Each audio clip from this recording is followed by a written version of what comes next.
about music and life lessons.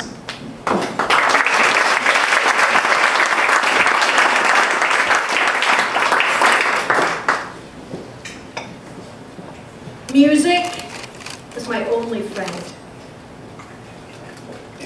Today we're going to go on a little journey down memory lane, my journey, and hopefully I'll bring you with it and you'll go on your own journey too. And then we'll come to the present moment and hopefully we'll look to the future too. Growing up, we all have different lives. For me, growing up wasn't the same as everybody else. We were a small family, close-knit, mom, dad, and I have a twin brother. But let me tell you a little bit more about my family, and I'm sure you all have your own stories about your families. And as I'm telling you my story, I want you to be thinking about your own families and what it was like for you growing up. So, of course, I come from Scotland, and the land of alcohol, sarcasm, and great high-fat food. But growing up in my family was a little bit different because on the one hand, my mum was an alcoholic. Pretty angry lady, not much fun to be around. And on the other hand, there was my dad, who absolutely adored my mom. But he was a workaholic and completely emotionally unavailable for my brother and I.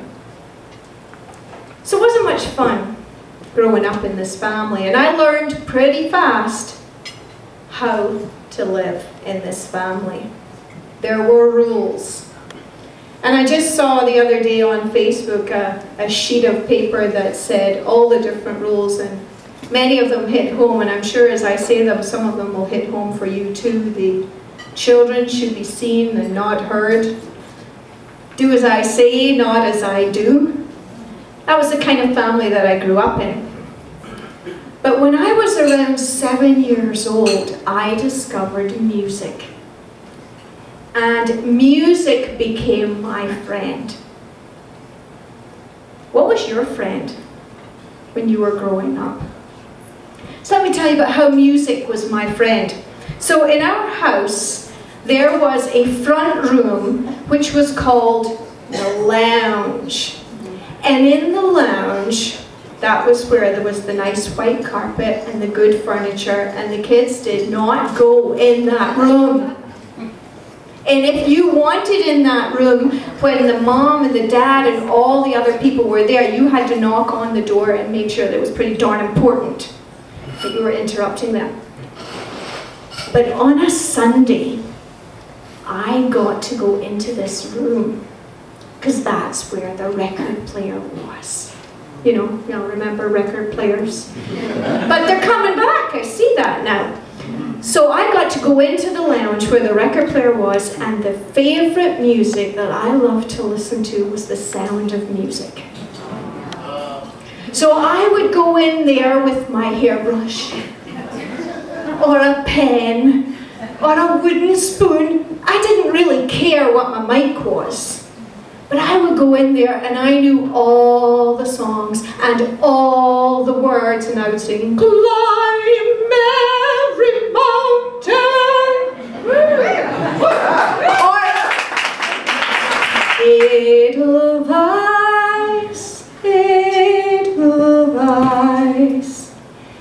And I would watch that movie and look at that family and I'd think, okay, how about me? But one of my favorite songs was the one where she sings about her favorite things. So you know that one. How does it start again? Raindrops on roses and whiskers on kittens, bright copper kettles and warm woolen mittens, brown paper packages tied up with strings. These are a few of my favorite things. Things. Yeah, things. That's kind of what my brother and I were in that family. We were kind of things. What were you? What was the music in your life when you were in your family? So let's fast forward a little bit. You know, I grow up, and as I'm growing up, I'm realizing that there's more and more music in my family. My father loves classical music, so I decided, no, I could be a classical musical singer. Maybe he'd love me then. My mother, she loved country western.